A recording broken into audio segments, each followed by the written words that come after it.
O fogo levou tudo o que eu tinha em apenas uma noite. Minha mãe demorou 90 segundos para decidir que aquilo não era problema dela.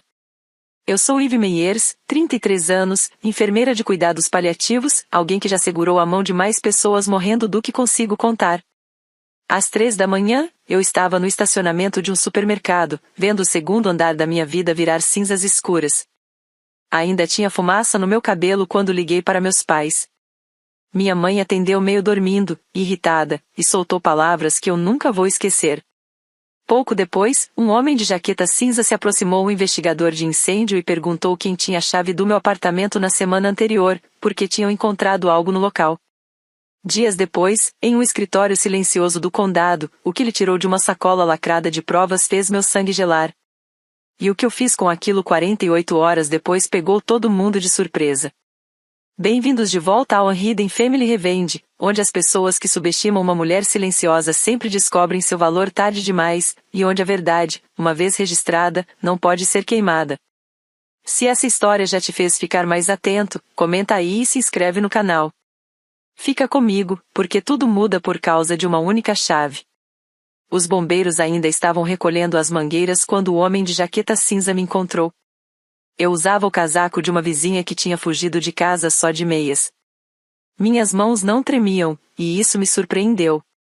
12 anos de plantões noturnos ensinam o corpo a permanecer firme quando tudo ao redor desmorona. Ele se apresentou como Frank Delgado, investigador do condado, sem aquela voz suave que costumam usar com vítimas, e era direto, atento, com um bloco de notas na mão. Perguntou há quanto tempo eu morava ali. 3 anos, respondi. Perguntou se eu estava em casa. Não, eu tinha feito um turno duplo no hospital e o gerente me ligou às 2 da manhã. Ele anotou tudo e depois se agachou perto da janela destruída, fotografando o mesmo ponto várias vezes. Eu segui o olhar dele até o canto onde antes ficava meu arquivo de metal, onde eu guardava todos os documentos importantes da minha vida. Você mantém algo inflamável perto desse armário? Ele perguntou ainda agachado. Respondi que não, que produtos de limpeza ficavam embaixo da pia da cozinha, do outro lado do apartamento. Ele assentiu devagar, como se aquilo fosse mais importante do que parecia. Um policial mais jovem se aproximou e sussurrou algo no ouvido dele, e o maxilar de Delgado ficou tenso. Ele se levantou, limpou a fuligem das calças e me olhou com uma expressão que eu já tinha visto em médicos antes de dar más notícias. Disse que precisaria falar comigo novamente no dia seguinte e que eu tentasse dormir, se conseguisse. Eu respondi que enfermeiras não dormem, só esperam o próximo chamado. Ele quase sorriu, mas voltou a olhar para aquele canto carbonizado mais uma vez, e algo na postura dele me fez entender que aquilo não seria tratado como simples azar. Eu ainda não sabia, mas o ponto que queimou mais forte seria justamente o que faria minha família inteira desmoronar. Antes de Delgado, antes de tudo o que viria depois, eu fiz a ligação que toda filha faz. Em pé na calçada às 3 da manhã, vendo o que restava da minha vida ainda fumegar, eu fiz o que filhos fazem sem pensar, liguei para minha mãe. Tocou 4 vezes.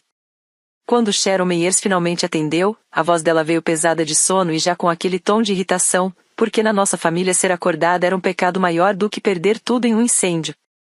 Eve, é madrugada, ela disse. Eu contei que o apartamento tinha sido destruído. Teve uma pausa curta, e por um segundo eu me permiti acreditar que ela diria: entra no carro, estamos indo aí. Mas ela soltou um suspiro que eu conhecia bem, aquele que sempre significava que eu estava exagerando. Que situação horrível, mas, sinceramente, isso não é problema nosso, ela respondeu. Você devia ter sido mais cuidadosa. Não é problema nosso. Devia ter sido mais cuidadosa. Eu fiquei ali, com gosto de fuligem na boca, deixando aquelas palavras assentarem. Ao fundo, ouvi meu pai, rei, resmungando algo sobre seguro e voltando a dormir. Então minha mãe fez a pergunta que ficaria ecoando em mim pelos próximos 2 meses. A voz dela mudou, ficou mais baixa, mais atenta. Eve, você tinha algum papel da sua avó aí dentro? Aqueles da casa? Eu disse que precisava desligar.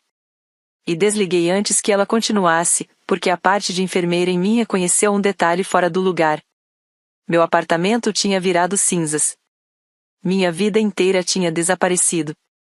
E a primeira preocupação da minha mãe não tinha sido comigo. Era uma caixa de documentos da minha avó morta. Eu guardei isso do jeito que eu sempre guardo as coisas, em silêncio, na memória, sem reação externa.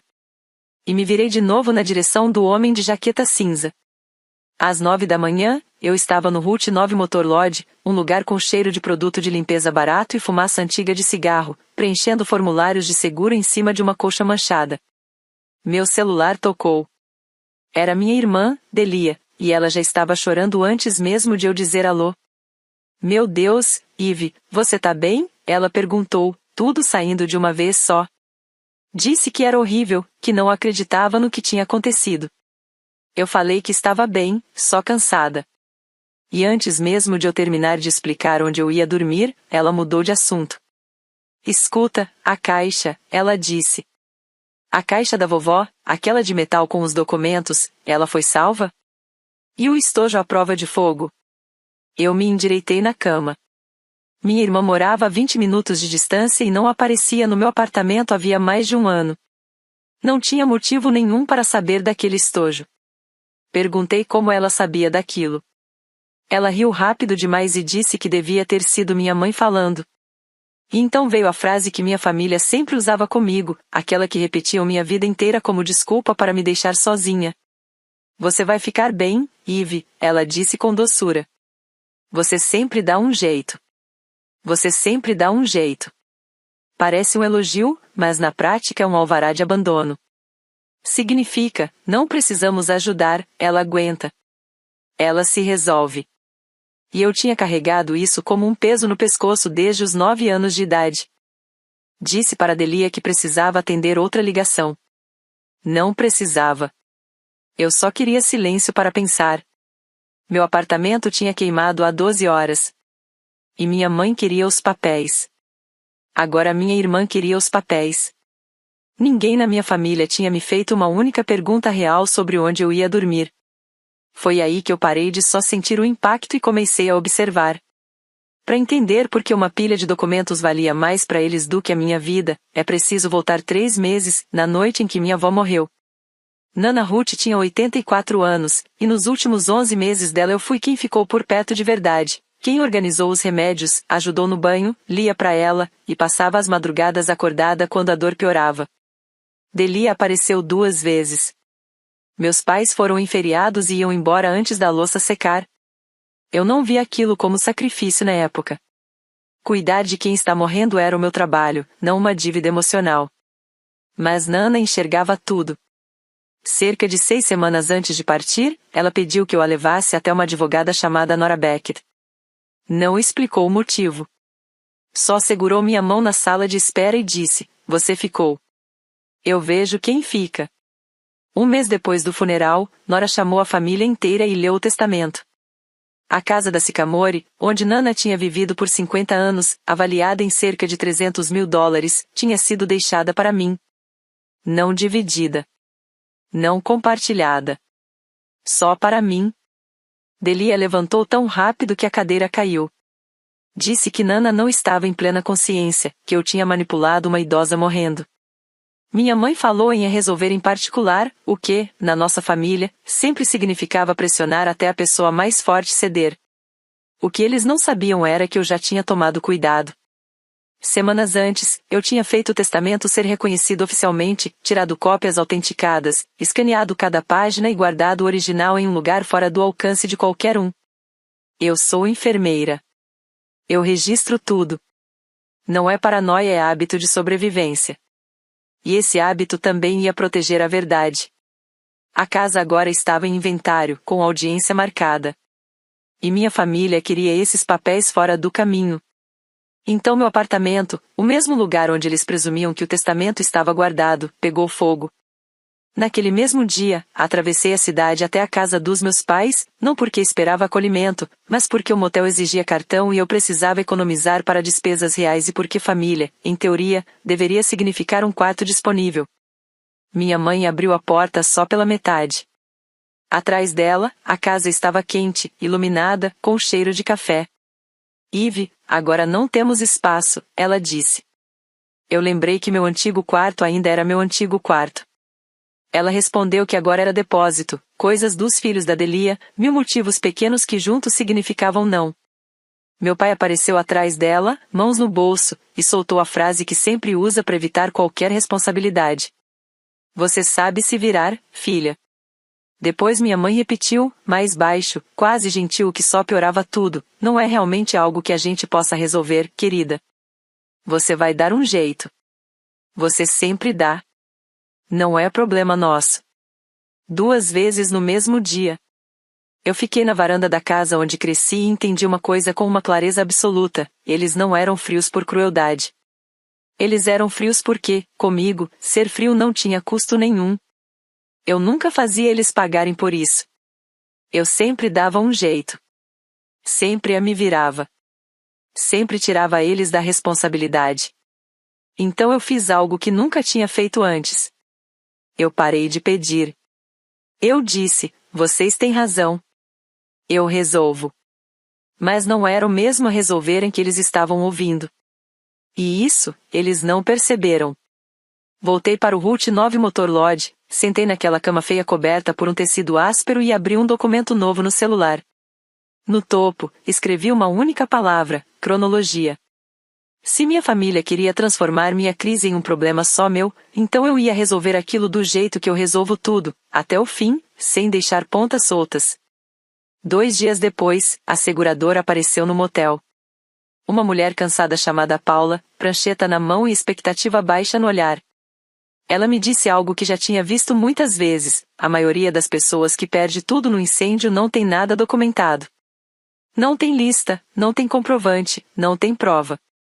Ficam só tentando lembrar o que tinham, e recebem quase nada de volta. Então eu abri meu notebook. O único objeto de trabalho que tinha sobrevivido àquela noite. E mostrei a pasta. Tinha foto de cada cômodo, recibos digitalizados e datados, uma planilha com tudo de valor, números de série, tudo organizado como eu tinha feito 3 anos antes num domingo qualquer e nunca deixado de atualizar. A postura dela mudou na hora. Querida, em 11 anos eu nunca vi uma reclamação tão organizada, ela disse. De novo aquela palavra, documentação. Minha família achava aquilo exagero, mania de controle, coisa de alguém sem vida. Paula via como a diferença entre recomeçar do zero e não ter nada. Ela acelerou o processo e marcou a análise como prioritária. Mas, quase como um detalhe jogado no final, ela franziu a testa olhando os papéis. Só para você saber, o relatório do Corpo de Bombeiros colocou a causa como indeterminada. Em investigação. Não está como acidental. Eu perguntei o que isso significava. Ela respondeu com cuidado que incêndios acidentais costumam ser encerrados rápido. Em investigação anormalmente quer dizer que alguém não está convencido de que foi um acidente. Ela juntou as coisas e foi embora, me deixando sozinha com aquela palavra suspensa no ar, indeterminada. Pensei no Frank Delgado agachado na cinza, fotografando meu armário de arquivos de vários ângulos. Pensei na voz cuidadosa da minha mãe perguntando sobre papéis. Abri meu documento de cronologia e adicionei uma nova linha, no mesmo tom seco que eu uso em prontuário de paciente, causa do incêndio não acidental. E depois disso, eu registrei tudo. Porque eu conheço bem esse tipo de sensação. Quando as pessoas que deveriam te segurar decidem que você aguenta demais e te deixam cair como se isso fosse um elogio. Se você já teve que provar a sua própria dor para quem deveria acreditar em você, fica aqui. Porque o homem de jaqueta cinza estava prestes a me entregar a primeira peça de uma verdade muito pior. Comenta documentado se você já teve que provar algo que sua própria família tentou apagar. Delgado ligou no 3º dia e pediu que eu fosse até o prédio do condado. Na mesa larga da sala de reuniões, ele tinha um diagrama aberto à planta do meu apartamento marcada com linhas vermelhas, laranjas e traços pretos bem definidos. Ele não perdeu tempo. Senhora Meyers, eu faço isso há 26 anos, ele disse. E sigo um padrão nacional para determinar esse tipo de ocorrência. Chama NFPA 921. É o que me mantém técnico. Ele bateu de leve na planta do apartamento. Em incêndios acidentais, explicou, normalmente existe uma fonte clara, fiação elétrica, fogão, aquecedor. E o fogo se espalha a partir disso, como uma narrativa contínua que dá para ler. O meu incêndio não tinha essa narrativa. Tinha um único ponto de origem baixo, no canto, perto do meu arquivo de metal. Longe de qualquer fonte elétrica. A marca de queima ali era profunda, concentrada, do tipo que não aparece quando algo apenas pega fogo sozinho, mas quando algo é aplicado, derramado, iniciado. Ele disse que o laboratório ainda ia confirmar tudo, mas que, tecnicamente, ele já sabia o que viria. Eu pedi para ele falar de forma direta, como eu peço aos médicos. Ele me olhou e falou sem rodeio. Alguém fez isso de propósito na sua casa, perto da parede onde você guardava seus documentos. O silêncio que caiu naquela sala não era comum. Eu já dei notícias de morte para famílias e já vi o chão sumir debaixo delas. Eu reconheci a sensação chegando em mim também, só que eu não deixei aparecer. A enfermeira em mim já tinha ido direto para a próxima pergunta. E ele fez antes de mim? Ele se inclinou para frente, caneta pronta, e soltou a frase que dividiu minha família ao meio. Preciso saber uma coisa, ele disse. Quem tinha a chave desse apartamento na última semana? Eu abri a boca para responder a só eu. Mas então eu lembrei. E meu estômago virou gelo. Porque a resposta não era só eu. Eu fui organizando a resposta como se estivesse preenchendo um prontuário, sem emoção, só fato. O síndico do prédio tinha uma chave mestra padrão de qualquer condomínio. Eu tinha a minha. E existia a reserva. Uma semana antes do incêndio, minha irmã Delia tinha me ligado. Doce, atenciosa, dizendo que estava por perto e que queria ajudar, cuidar das plantas enquanto eu trabalhava em plantões duplos. Na hora já tinha me soado estranho, porque eu nem tinha plantas de verdade, só um vaso teimoso que sobrevivia mais por descuido do que por cuidado. Mesmo assim, ela insistiu. Eu estava exausta, atrasada na vida, e acabei cedendo. Entreguei a chave reserva do meu armário de correspondência. Delgado anotou o nome dela e sublinhou. Mas eu ainda não tinha terminado. 2 dias antes do incêndio, alguma coisa ficou martelando na minha cabeça. Um incômodo sem forma. Eu tinha ligado para um chaveiro e marcado a troca completa das fechaduras, justamente para tirar aquela cópia de circulação. O primeiro horário dele só era em 3 dias. O fogo aconteceu na noite anterior. Delgado parou de escrever e ficou me encarando por alguns segundos. Então você sentiu que algo não estava certo, ele disse. E tentou se proteger. Só não teve tempo suficiente. Era exatamente isso. Eu tinha visto o alerta. Eu tinha reagido. Só que quem fez aquilo foi mais rápido do que a agenda de um chaveiro. Eu perguntei o que minha irmã poderia ter feito com uma chave do meu apartamento. Ele respondeu que essa era justamente a pergunta principal. E me disse para não entrar em contato com ela ainda. Eu não dormi naquela noite. Fiquei deitada na cama do motel, fazendo o que sempre faço quando um caso começa a escorregar pelas bordas, revisando tudo na cabeça como se fosse um prontuário, procurando o detalhe que eu deixei passar. E por volta das 2 da manhã, isso apareceu. A câmera. O prédio tinha uma única câmera de segurança no corredor do 2º andar, instalada acima da porta corta-fogo, apontada direto para a fileira de apartamentos incluindo o meu. Eu já tinha passado por ela centenas de vezes sem nem pensar. Se Delia tivesse usado aquela chave, a câmera tinha visto. Assim que o escritório do síndico abriu, eu liguei. E a resposta virou uma corrida contra o tempo.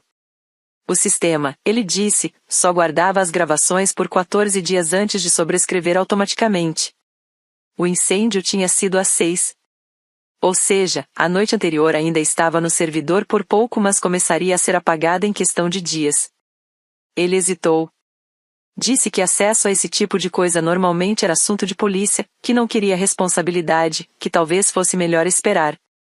Eu respondi com aquela mesma calma que uso com famílias que estão prestes a desistir cedo demais. Disse que já existia uma investigação criminal aberta, que o nome de Frank Delgado estava no caso, e que perder aquelas imagens por demora seria algo difícil de explicar depois em qualquer audiência. Ele ficou em silêncio por alguns segundos. Depois disse que me encontraria no escritório. Dirigi os 18 quilômetros até Larks às 4 da manhã, aquecedor ligado, mandíbula travada. O síndico já estava me esperando de hobby no saguão.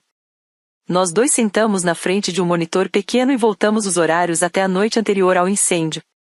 Minha mão estava firme no mouse. O resto de mim não. Naquela manhã, salvamos o vídeo, copiamos para um drive e entregamos a cadeia de custódia intacta para Delgado, exatamente como ele tinha pedido. Eu não assisti tudo ali.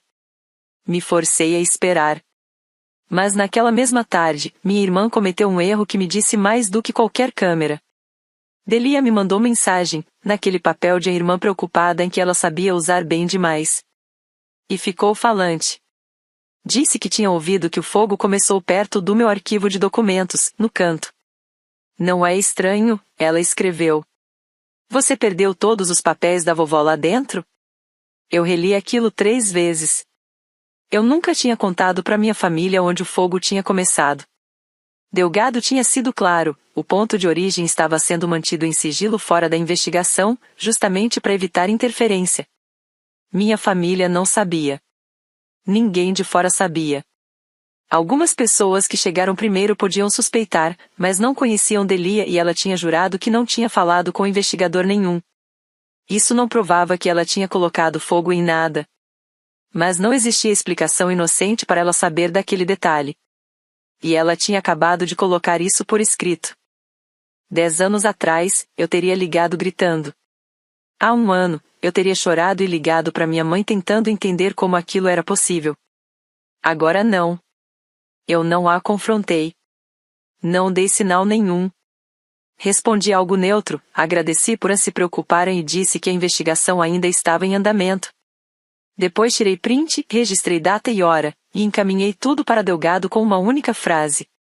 Ela sabe onde começou. Ele respondeu em menos de 1 hora. Interessante. Guarde tudo. Eu desliguei o telefone sem responder. Coloquei ele de lado e vi meu reflexo na janela escura do motel. Pela primeira vez em muito tempo, eu me vi com uma expressão que não era de alguém prestes a ceder. Minha família tinha passado a vida inteira apostando que eu ficaria quieta. Erraram. A próxima peça veio do lugar mais inesperado possível, justamente onde eu menos queria estar. Uma tia-avó nossa tinha morrido naquela semana, e a família inteira se reuniu numa casa funerária do outro lado do condado. Eu fui porque a Nana teria esperado isso de mim, e porque eu já aprendi que as pessoas falam verdades perigosas demais quando estão equilibrando o prato de presunto e batata em cima do colo. Fiquei mais afastada, no canto. Foi ali que o vizinho da Delia, um homem falante chamado Gary que conserta motores pequenos, acabou puxando conversa perto da mesa de café. Ele não sabia de nada. Falava só por falar. E comentou, rindo, que meu cunhado Kurt tinha pegado emprestado o galão de gasolina dele algumas semanas antes e devolvido completamente vazio. Disse algo como, o cara pega cheio e devolve seco, pra onde vai tanta gasolina assim? O gramado dele é minúsculo. Eu mantive o rosto neutro e a voz leve, e perguntei quando exatamente isso tinha acontecido. Gary pensou um pouco e falou, na mesma semana do incêndio. Agradeci, enchi outra xícara de café que eu nem queria e saí para o estacionamento. Precisava respirar. Gasolina. 1 galão emprestado devolvido vazio. A mesma semana em que meu apartamento queimou por um acelerante derramado. Eu não tinha gravação nenhuma. E não precisei. Eu tinha uma testemunha que nem sabia que tinha testemunhado algo importante. Liguei para Delgado do estacionamento da funerária. Ele ouviu em silêncio e, depois de alguns segundos, disse que o laboratório tinha retornado naquela mesma manhã. As amostras do canto onde ficava meu arquivo tinham testado positivo para um acelerante do tipo gasolina. A linha agora apontava numa direção só. E o nome na ponta dessa linha era o nome de casada da minha irmã. Olhei de volta para a casa funerária, com aquelas janelas quentes cheias da minha família lá dentro, e entendi algo simples, eu já estava sozinha naquele ambiente há muito tempo. Na manhã seguinte, fui até o banco na Main Street e desci até o cofre porque tinha chegado a hora de segurar aquilo que eles acreditavam ter destruído. Quando a Nana me pediu para guardar os papéis, eu não coloquei no apartamento. Coloquei aqui, atrás de uma porta de aço e sob uma chave que só eu tinha. O funcionário me levou até uma sala pequena, colocou a caixa metálica sobre a mesa e me deixou sozinha. Eu abri. Em cima estava o testamento original. Autenticado, com selo em relevo ainda intacto sob meus dedos. A casa na Sycamore deixada para mim, em palavras que nenhum incêndio poderia apagar. Minha família tinha passado dias procurando aquilo. Tinham queimado meu apartamento acreditando que o documento estava lá dentro. E ele estava aqui o tempo todo. Intocado. Mais real do que nunca. Mas não foi isso que me tirou o ar. Debaixo do testamento havia um envelope com meu nome escrito à mão trêmula da Nana. Uma carta que eu nunca tinha visto, selada no dia em que ela assinou tudo. Abri ali mesmo, naquela sala silenciosa. Ela escreveu que sabia exatamente o que aconteceria depois que ela partisse. Que tinha observado a própria filha minha mãe passar a vida inteira mantendo a paz às custas de me sacrificar em silêncio pela minha irmã. E que sentia muito por não ter interrompido esse ciclo antes. Então ela escreveu a frase que eu carreguei comigo em tudo que veio depois: se eles brigarem com você pela casa, não recue. Você foi quem ficou. O fogo queimou a minha cópia. Não encostou no original. E também não encostou no que minha avó já tinha previsto sobre as próprias filhas. Eu fiquei um bom tempo ali, com aquela carta nas mãos. Depois coloquei o testamento e a carta dentro de uma pasta, assinei o registro do cofre e saí de volta para a luz do dia com a postura diferente. Eles tinham a chave do meu apartamento. Eu tinha aquilo que eles nunca iam alcançar. Dentro do carro, parada em frente ao banco, eu encarei de verdade o tamanho da escolha que estava na minha frente. Eu tinha dois caminhos.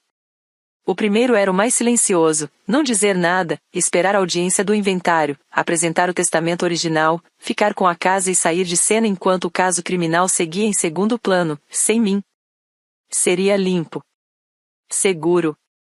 Exatamente o que minha família esperava porque, para eles, manter a paz sempre foi religião, e eu fui criada dentro desse sistema. O outro caminho era mais pesado.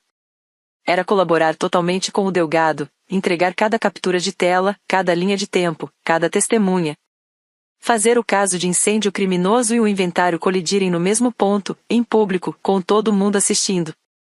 Isso significava encarar o fato de que minha irmã podia ir para a prisão. E que minha mãe ia descobrir que a filha que ela sempre achou que ficaria quieta estava documentando tudo desde o começo. Durante a maior parte da minha vida, eu teria escolhido o silêncio. É o caminho que mantém a família unida ou pelo menos mantém a aparência disso, que sempre tratamos como a mesma coisa. Mas aí veio a frase da Nana de novo na minha cabeça. Não recue. Você foi quem ficou. A paz construída em cima do meu silêncio nunca foi paz. Era só conforto para eles, pago com a minha parte. Eu liguei o carro. Liguei para o Delgado e disse que ia até o fim, tudo que o caso precisasse de mim. Ele respondeu que isso era bom, que a maioria das pessoas demora para decidir e que a maioria escolhe não olhar. Eu disse que sou enfermeira de cuidados paliativos. Não sou de desviar o olhar de coisas difíceis. Eu fico até acabar. Depois disso, voltei para o motel e comecei a organizar tudo o que eu tinha. Porque o que vinha pela frente ia exigir tudo. Existe um tipo específico de silêncio que aparece logo antes de você parar de ser um alvo fácil da família. E eu encontrei o meu dentro de um cofre de banco, segurando a letra da minha avó. Se você já ouviu que era melhor a deixar pra lá pelo bem da família, fica aqui comigo. Porque paz construída no seu silêncio nunca foi paz de verdade. Era só conforto deles, financiado por você. Se inscreve, porque o próximo capítulo muda tudo e você vai querer ver a cara da minha irmã quando o testamento que ela achou que tinha queimado voltar pra mesa. Naquela noite, minha mãe ligou. A voz dela já veio com aquele tom doce e calculado que ela usa quando quer alguma coisa. Perguntou como eu estava, mas nem esperou resposta. Eu estive pensando, ela disse. Você chegou a encontrar algum papel da Nana depois do incêndio?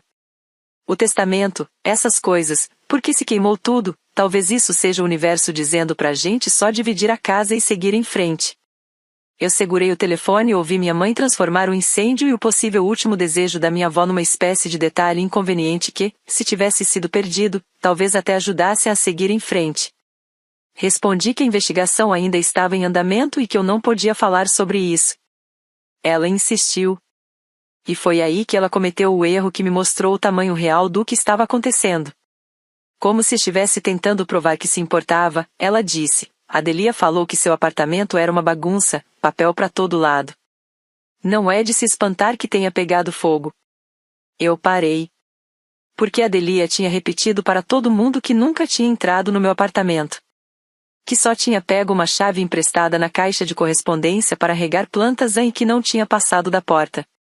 Mas minha mãe tinha acabado de descrever o interior da minha casa. Os papéis. A disposição. Detalhes que ninguém vê sem estar lá dentro. E aquilo criou uma rachadura imediata na história. Não dá para descrever um lugar que você nunca entrou. Eu respirei fundo e perguntei, com calma, quando exatamente Adelia teria estado no meu apartamento. Minha mãe recuou na hora. Disse que devia ter sido anos atrás, mudou de assunto, tentou falar do clima, qualquer coisa. Mas já era tarde. Eu desliguei e adicionei uma linha nova na minha cronologia. Mãe descreve interior do apartamento. Na versão da minha família, eles não estavam apenas me deixando queimar. Alguns deles sabiam exatamente onde o fogo tinha começado. O Delgado me chamou de novo ao escritório. Dessa vez havia uma detetive com ele, uma mulher chamada Ruiz, olhar gentil, postura firme. Eles me explicaram como um caso desse se sustenta em tribunal, laudos de acelerante, provas lacradas, cadeia de custódia, tudo que impede alguém de dizer depois que foi manipulação ou erro. Então o Delgado disse que tinham recuperado um item pessoal do ponto de origem do incêndio. Algo que sobreviveu porque era de metal. E que eu precisava identificar. A Ruiz colocou uma sacola de evidência lacrada sobre a mesa. Dentro havia um chaveiro deformado pelo calor, escurecido, mas ainda reconhecível. Um pequeno farol de latão preso num aro de metal. O esmalte tinha estourado com o calor, mas o formato continuava ali. Naquele instante, meu corpo inteiro esfriou de verdade, aquele tipo de frio que não tem a ver com temperatura, mas com reconhecimento. Eu conhecia aquele chaveiro. Eu tinha comprado. 2 verões atrás, numa viagem à costa, eu comprei 2 chaveiros idênticos de farol numa lojinha de souvenir. Um para mim, outro para minha irmã. Quando éramos crianças, a gente vivia pedindo para os nossos pais nos levarem para ver o farol. Era uma das poucas memórias boas que a gente dividia. Eu dei o dela no Natal. Ela colocou as chaves reservas ali. E agora ele estava ali, derretido exatamente no canto do meu apartamento onde alguém tinha despejado gasolina e incendiado tudo. O Delgado observava meu rosto sem interromper. Senhora Meyers, a senhora reconhece isso? Eu disse que sim. Expliquei de quem era, como eu tinha comprado, o que aquilo significava. E minha voz não tremeu, mas tudo que existia por baixo dela tremeu. O que eles tinham encontrado no meio das cinzas era o pequeno farol que eu dei para minha irmã, quando ainda existia alguma coisa entre nós que parecia amor. A Ruiz perguntou se eu tinha certeza. Eu tinha.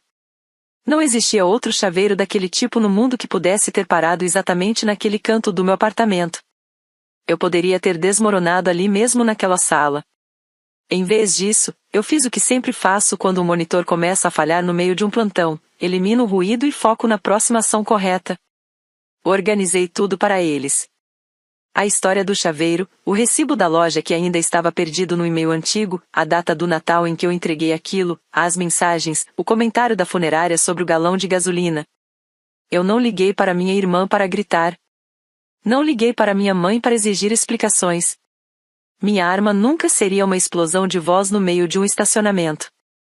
Seria um registro limpo, contínuo, impossível de contestar diante de um juiz. Delgado me disse que já tinha o suficiente para chamar Adelia para interrogatório e que o caso seguiria para o promotor. Depois perguntou, com calma, se eu queria avisar minha família, se precisavam prepará-los. Eu pensei nisso e respondi que não. Não era sobre surpresa ou vingança emocional. Era sobre padrão. Toda vez que eu tentei resolver algo dentro da minha família em privado, eles usaram esse espaço para me pressionar até eu recuar. Até eu silenciar. Dessa vez não ia ter espaço para isso. A verdade ia chegar onde não podia ser editada, nem suavizada, nem transformada em mal-entendido.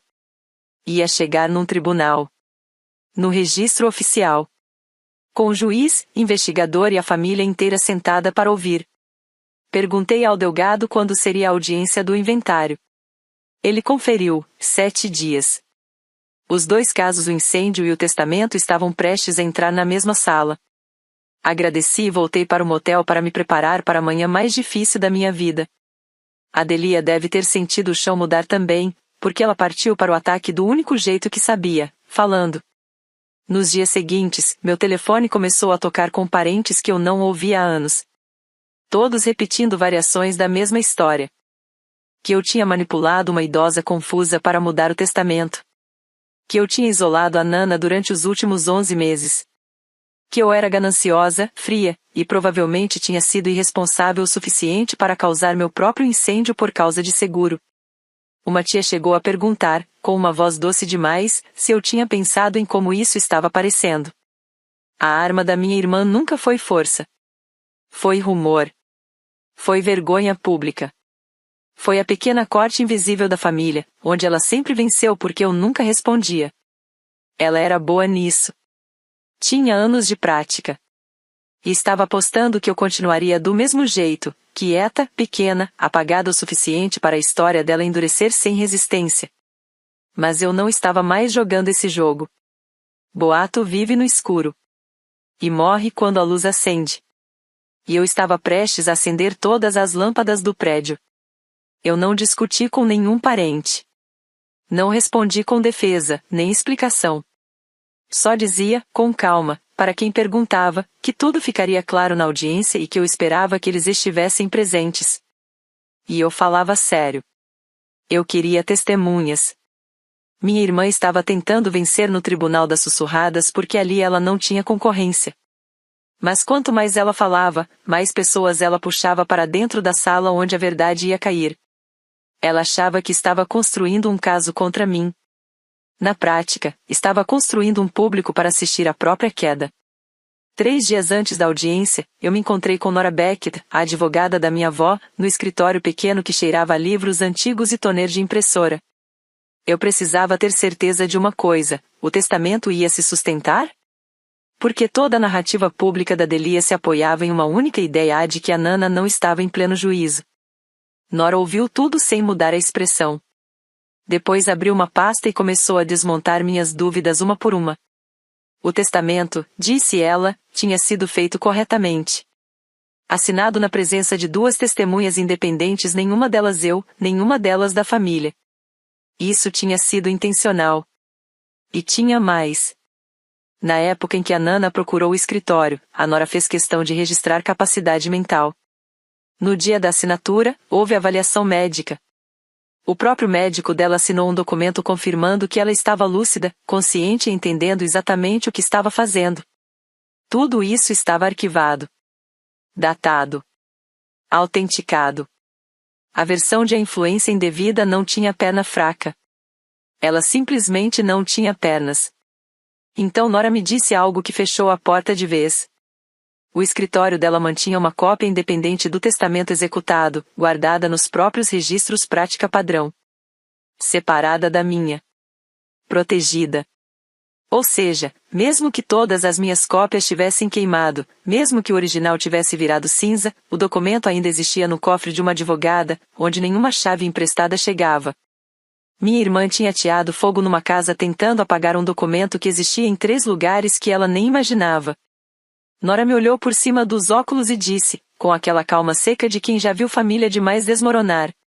Senhora Meyers, quem incendiou seu apartamento para destruir esse testamento cometeu um erro caro. Eu respondi que estava começando a achar que muita gente da minha família tinha subestimado o preço de me subestimar. Na noite anterior à audiência, meu pai fez algo que nunca fazia. Ele foi até mim. Dirigiu sozinho até o Route 9 Lodge e ficou na porta do meu quarto, parecendo mais velho do que eu já tinha visto na vida. Perguntou se podia falar comigo. Eu deixei ele entrar. Ele sentou na beirada da cadeira ruim, girando o chapéu nas mãos. Por um segundo, eu realmente achei que finalmente ia ouvir o pedido de desculpas que esperei por 33 anos. Ele chegou perto disso. Disse que sabia que as coisas tinham sido difíceis para mim, que talvez nem sempre tivessem sido justas, que eu tinha carregado mais do que devia com a Nana. Minha garganta apertou. Mas aí ele estragou tudo. Então eu tô te pedindo, pela família, ele disse, não leva isso pra frente amanhã. O que você tiver, o que tiver de investigação, deixa quieto. Adelia tem filhos. Sua mãe não aguenta isso. Só pega a casa se era isso que a Nana queria e deixa o resto pra lá. Ali estava. Não um pedido de desculpas. Uma negociação. Ele não tinha ido até ali pra ficar ao meu lado. Tinha ido pra tentar mais uma vez me convencer a engolir tudo em nome do conforto deles. Eu olhei pra ele e não senti raiva. Senti algo mais silencioso. Mais definitivo. Como quando uma febre longa finalmente quebra. Eu disse que o amava. Disse que tinha passado a vida inteira tentando manter tudo em paz para aquela família e que essa paz nunca tinha me protegido. Só tinha protegido eles. Eu disse a ele que, no dia seguinte, a verdade ia ser dita inteira sem cortes, sem versões editadas e que ele podia escolher, sentar comigo ou sentar do outro lado de mim. Mas aquilo ia acontecer de qualquer forma. Ele colocou o chapéu, levantou e foi embora sem dizer mais nada. Naquela mesma noite, Delgado me ligou com uma atualização que juntou todas as peças soltas numa imagem só. A investigação tinha passado da fase de suspeita para caso formal. O vídeo do corredor que a gente correu para salvar mostrava uma figura entrando no meu apartamento na noite anterior ao incêndio. Não era uma imagem perfeita. Granulada, escura, daquele tipo de câmera barata de corredor que mal ajuda. Mas mostrava a altura, estrutura, o casaco longo bege que ela usava em qualquer estação e, num frame rápido, quando ela levanta o rosto na direção da câmera perto da porta corta-fogo, o suficiente do rosto dela. Sozinho, Delgado admitiu, um bom advogado ainda poderia tentar contestar. Mas junto com o resto, aquilo deixou de ser uma figura e virou ela. O registro de celular colocava o aparelho do meu cunhado Kurt na região de Larks naquela mesma noite, um lugar onde ele não tinha motivo nenhum para estar. O galão de gasolina já estava documentado. O laudo do acelerante tinha dado positivo. E o chaveiro derretido do farol estava no cofre de provas com o nome da minha irmã ligado a cada etapa da cadeia de custódia. Delgado me disse que tinham levado a Delia para interrogatório naquela tarde. E a Delia, sendo a Delia, fez exatamente o erro que selou o próprio destino, negou tudo com agressividade. Ela olhou nos olhos de um detetive e disse que nunca tinha entrado no meu apartamento. Nunca. Nem para regar planta, nem por motivo nenhum. Ela construiu toda a defesa em cima disso. Só que minha mãe já tinha descrito o interior do meu apartamento usando palavras que só alguém que esteve lá dentro poderia usar. E a câmera do corredor já tinha registrado ela passando pela porta. Ela tinha fechado a própria história, se trancando dentro dela. Delgado disse que o promotor já estava preparando as acusações de incêndio criminoso, fraude de seguro e que tudo podia cair em questão de dias. Eu fiz só uma pergunta. Se ele estaria disposto a ir à audiência do inventário como testemunha, caso o juiz permitisse. Ele ficou em silêncio por um instante e respondeu que já ia estar lá de qualquer forma. Tem casos, ele disse, que você quer ver terminar pessoalmente. Desliguei e dormi. Dormi de verdade pela primeira vez desde o incêndio. No dia seguinte, tudo o que eu tinha escrito ia ser lido em voz alta. Eu vi minha irmã uma vez antes da audiência e aquilo quase me desmontou. Talvez esse seja o ponto de te contar isso. Cheguei cedo ao tribunal do condado, e ela já estava lá. Sentada sozinha num banco frio do corredor de mármore. Por um momento, ela nem me viu. Os dois filhos estavam com um primo mais adiante no corredor, e ela olhava fixamente para um papel no colo. Mesmo de longe, eu reconheci o cabeçalho, notificação de execução de dívida. Minha irmã estava prestes a perder a casa dela, o teto real dos filhos dela. E, em algum lugar dentro daquele desespero, ela decidiu que a resposta era tirar a minha. E a da Nana. E queimar tudo que estivesse entre ela e a ideia de segurança. Por um instante, eu entendi ela. De verdade. E isso foi o mais perigoso de tudo. Porque ela não parecia uma vilã de história. Ela era uma mulher se afogando que tinha agarrado o pescoço mais próximo só para tentar manter a própria cabeça fora d'água. Por um segundo, eu quase fui até ela. Quase sentei e disse que a gente podia resolver aquilo de algum jeito. Que nenhuma casa valia aquilo. Que a gente tinha sido crianças juntas pedindo para ver o farol. Mas então ela levantou o olhar e me viu. E qualquer coisa suave que existia no rosto dela simplesmente endureceu na hora, virou algo fechado, cortante. Você devia ter deixado isso pra lá, Ela sussurrou, veneno baixo o suficiente para não ecoar no corredor. Você sempre precisa ser perfeita. Isso também é culpa sua. E aquela dor no meu peito se fechou como uma mão. Eu senti pena dela. Senti mesmo. Mas sentir pena não desfaz o que alguém fez. E entender um incêndio não faz a sua casa voltar a existir. Eu só acenei de leve como se faz com um paciente que já passou do ponto de retorno e entrei no tribunal. Lá dentro, respirei fundo, coloquei minha pasta sobre a mesa e alinhei ela com a borda, do jeito que eu sempre faço com tudo que posso controlar.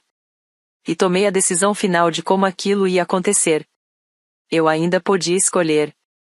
Podia entregar o testamento em silêncio, deixar o inventário seguir seu curso estreito e manter o caso do incêndio fora daquela sala, levando isso para outro processo, longe da minha família. A Nora até tinha sugerido isso, manter tudo separado, limpo, discreto. Mas eu pensei nisso a semana inteira. E entendi que a verdade precisava chegar ali. Na frente daquelas pessoas. Não como uma emboscada. Mas como um ajuste de contas feito dentro das regras. Minha família inteira tinha vindo. Puxada pela campanha de sussurros da Delia, ocupando os bancos como quem espera ver a irmã gananciosa finalmente cair. Minha mãe estava ao lado dela, queixo erguido, confiante. Meu pai 2 fileiras atrás, sozinho, chapéu no colo. Delgado estava mais pro lado do corredor, quieto, com uma pasta cinza apoiada no joelho. Eu não tinha montado espetáculo nenhum. Só tinha garantido que cada peça, o testamento, a avaliação de capacidade, o laudo do incêndio, as testemunhas estivesse disponível naquele ambiente, caso fosse necessário.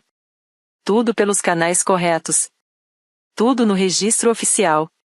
Eu não ia levantar a voz. Não ia fazer cena. Eu só ia responder com a verdade inteira e deixar os fatos fazerem o que sempre fazem quando finalmente deixam de ser escondidos. O oficial de justiça chamou a ordem. A juíza, uma mulher de cabelos prateados e expressão impaciente com formalidades vazias, se sentou e abriu o processo de inventário. Eu coloquei as mãos sobre o testamento da minha avó e esperei. O caso começou como esses casos sempre começam, seco, burocrático, quase entediante. E Adelia assistia com um sorriso pequeno e seguro, porque na cabeça dela a guerra já tinha terminado antes mesmo de começar. Ela acreditava que o testamento tinha virado cinza no meu apartamento. Ela tinha certeza disso. Na mente dela, aquela audiência ia ser só uma disputa de versões, a palavra dela contra a minha sobre o que a Nana queria. Uma competição de sussurros. O tipo de jogo que ela sempre venceu. Com a minha mãe validando tudo em silêncio e a família inteira já inclinada para o lado dela.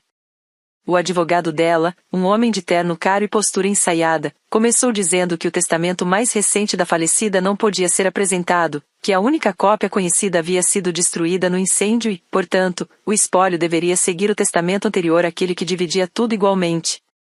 Ele falou como quem coloca uma carta vencedora na mesa. Do outro lado da sala, eu vi os ombros da minha mãe relaxarem. Vi o sorriso da Delia crescer um pouco, quase imperceptível, mas ali.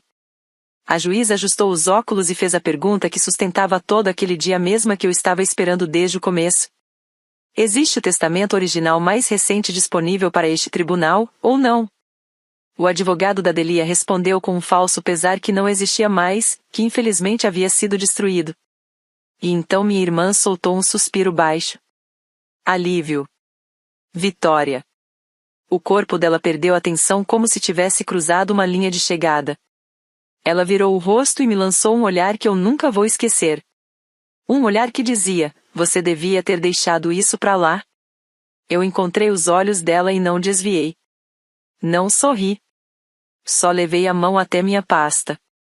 A Nora se levantou ao meu lado e disse, com uma calma que mudou o ar da sala inteira.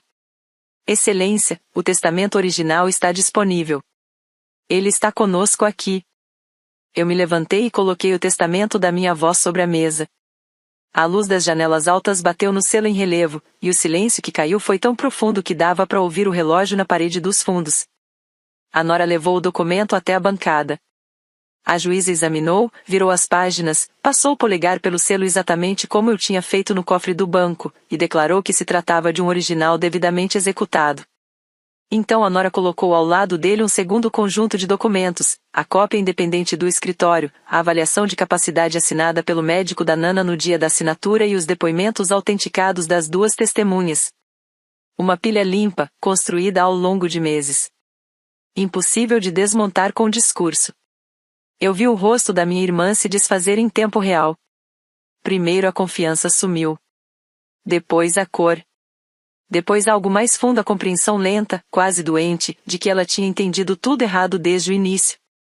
O testamento que ela acreditou ter sido queimado no meu apartamento estava ali, inteiro, intacto, com o selo perfeito. Porque nunca tinha estado no meu apartamento. O advogado dela se inclinou e sussurrou alguma coisa urgente. Ela nem pareceu ouvir. Atrás de mim, alguém da família murmurou, quase para si mesma. Ela sempre dá um jeito. Mas dessa vez não soou como crítica. Soou como algo próximo de espanto. Eu não comemorei. Não levantei a voz. Quando a juíza pediu confirmação da origem dos documentos, eu respondi com a mesma calma de sempre, expliquei que sou enfermeira, que registro tudo, que o testamento tinha sido autenticado e guardado em um cofre bancário meses antes da morte da Nana, porque ela tinha me pedido para garantir sua segurança. Fatos simples. Sem adornos. Minha mãe já estava pálida ao lado da Delia. Meu pai, 2 fileiras atrás, estava com os olhos fechados. Minha irmã encarava o testamento como se aquilo fosse uma coisa viva, saída direto das cinzas que ela mesma tinha tentado criar e, de certa forma, era isso mesmo. Mas ainda não tinha acabado, porque o testamento explicava o porquê. Não explicava o incêndio. E o Frank Delgado já estava se levantando da cadeira, perto do corredor. O advogado da Delia, agora claramente perdendo o controle do próprio caso, tentou mudar o rumo da única forma que ainda tinha, atacando a origem de tudo. Disse que a existência do testamento não provava a intenção da minha avó, que o fato de eu ser cuidadora criava influência indevida, que uma idosa vulnerável tinha sido isolada e manipulada pela mesma pessoa que se beneficiaria disso. Era a versão dela, só que vestida de linguagem jurídica. E por um segundo aquilo ficou suspenso no ar.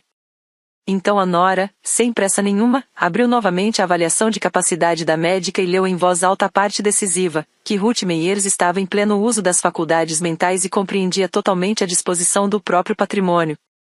Assinado. Datado. Pelo médico dela de 2 décadas. A tese de influência indevida morreu ali mesmo, registrada oficialmente. E nesse silêncio, a juíza que já tinha notado o homem de jaqueta cinza desde o início perguntou quem ele era. Delgado se levantou e se identificou, investigador de incêndio do condado. Disse que havia uma investigação criminal ativa de incêndio criminoso diretamente ligada ao motivo pelo qual o testamento teria desaparecido no fogo. Ele foi cuidadoso, como alguém que testemunha isso o tempo todo. Explicou que o caso criminal seria julgado em outro tribunal, não ali, e que estava presente apenas para que o registro refletisse o contexto de como um documento que todos acreditavam ter sido destruído acidentalmente, na verdade, tinha sido alvo. A juíza pediu apenas um resumo. Nada mais. E ele deu. Com a calma de quem já fez aquilo muitas vezes, ele descreveu não o caso inteiro, mas a forma dele, um ponto de origem no canto onde eu guardava meus papéis, presença confirmada de acelerante, uma figura registrada entrando no apartamento na noite anterior ao incêndio, e um objeto pessoal recuperado desse mesmo ponto posteriormente identificado como pertencente a Delia. Ele colocou cada fato na mesa como quem posiciona pedras. Sem emoção. Sem excesso. E disse que o resto seria provado no tribunal criminal. Mas aquilo já era suficiente. A cada nova informação, a sala parecia se afastar mais da minha irmã. Os bancos cheios de parentes que vieram para me ver cair agora começavam a se virar lentamente na direção dela. Minha mãe levou a mão à boca. Delia parou de respirar como se tivesse esquecido como. E a história que ela tinha construído, o sorriso confiante, a narrativa de bastidores, a certeza de que eu iria ceder simplesmente colapsou por dentro. A mulher que tentou apagar tudo finalmente entendeu que nada do que ela tentou destruir tinha desaparecido. E então ela quebrou. Delia se levantou de uma vez, tão forte que a cadeira arrastou e tombou no chão com um barulho seco. E toda a calma venenosa que ela tinha usado comigo no corredor explodiu ali, em voz alta, dentro do tribunal. Você acha que merece isso? Ela gritou, apontando para mim enquanto o advogado tentava puxá-la pelo braço, sem conseguir conter. Você sempre precisa vencer. Sempre precisa ser a boazinha, a que ficou. Eu vou ter filhos. Eu estou perdendo a minha casa, e ela deixou tudo para você. A voz da Delia quebrou no meio, subiu num tom quase desesperado, e então ela disse em voz alta aquilo que nenhum advogado no mundo conseguiria desfazer depois. Era para ser a casa, não você. O ar na sala mudou. As chamas eram para atingir a casa, não você. Nada disso era para te envolver. As palavras caíram como um prato quebrando no chão irreversíveis, espalhadas por toda parte. O advogado dela já estava em pé, falando por cima dela, mandando ela parar, quase gritando. A juíza pedia ordem. Ninguém conseguia mais alcançá-la. E aquilo não foi uma confissão formal. Eu não tinha dúvida de que o advogado dela tentaria passar o próximo ano inteiro tentando tirar aquela explosão do registro. Mas nem precisava. A perícia já tinha feito o trabalho sem uma única palavra dela. Só que ali, naquele momento, todo mundo na sala, principalmente os parentes que vieram para me ver a cair, entendeu exatamente o que ela tinha tentado fazer e por quê. Minha mãe avançou para puxá-la de volta, sussurrando com pressa. Delia, para. Fica quieta. E no desespero dela, acabou entregando mais do que devia. A gente resolve isso, como sempre resolveu. E metade da família ouviu. Eu não levantei a voz. Passei a vida em salas assim onde pessoas se quebram, se descontrolam, desmoronam. E eu aprendi que, quando isso acontece, quem fala menos é quem finalmente é ouvido. Fiquei ali, firme, enquanto minha irmã desabava. Quando o oficial de justiça se aproximou dela, quando a juíza voltou a exigir ordem, quando o silêncio finalmente voltou a pesar na sala. Eu me virei não para Delia mas para minha mãe. E disse a única coisa que eu estava aguardando há tempo demais. Você disse que não era problema seu. Minha voz saiu baixa. Baixa o suficiente para a sala inteira precisar se concentrar para ouvir. Parece que era crime da sua filha. E você sabia exatamente onde a faísca começou. O rosto da minha mãe rachou. Delia estava sendo levada agora, chorando, em direção às portas. Eu peguei o testamento da minha avó da mesa, o mesmo que nunca tinha queimado, e segurei contra o peito, como ela tinha pedido na carta. E não me encolhi. O resto aconteceu rápido, como sempre acontece quando a verdade finalmente ocupa o espaço que antes era ocupado por mentiras. A juíza aceitou o testamento original no inventário na hora e confirmou que a casa da Sycamore era minha, exatamente como a Nana tinha deixado por escrito. O testamento anterior foi descartado. Ela registrou a existência do processo criminal mencionado pelo investigador Delgado e determinou que seguisse pelo caminho correto, embora isso já estivesse em andamento. A Delia foi formalmente presa uma semana depois, não naquele tribunal, mas pelo processo criminal, incêndio criminoso qualificado e fraude de seguro. A parte da fraude veio quando descobriram que ela também tinha feito uma reivindicação paralela, tentando lucrar 2 vezes com o mesmo incêndio. O caso dela não se sustentou pelo que ela gritou na audiência. Se sustentou pelo ponto de origem, pelo acelerante, pelas imagens do corredor, pelo chaveiro derretido, e, no fim, pelo Kurt. O álibi dele desmoronou em menos de 1 hora de interrogatório, e diante das próprias acusações, ele acabou contando tudo: o galão de gasolina emprestado, a chave, o plano de destruir o testamento para dividir o espólio e impedir a perda da casa. Minha mãe não foi denunciada. Mas passou uma tarde inteira explicando ao detetive Ruiz como ela sabia como era o interior do meu apartamento. Não houve comemoração. Quero ser honesta sobre isso. Eu fiquei sentada no carro, no estacionamento do tribunal, e não senti vitória nenhuma. Só um silêncio fundo, pesado, do tipo que sobra depois de um plantão longo quando um paciente finalmente parte em paz. Minha família tinha se destruído tentando me manter pequena. Eu não tinha acendido nenhum fósforo. Eu só tinha, pela primeira vez, me recusado a entregar a água. Nos meses seguintes, eu me mudei para a casa da Sycamore, a mesma em que a Nana tinha vivido por 50 anos. E fiz o que ela talvez tivesse esperado de mim, sem nunca ter dito em voz alta. Transformei aquele lugar no que eu sei fazer de melhor.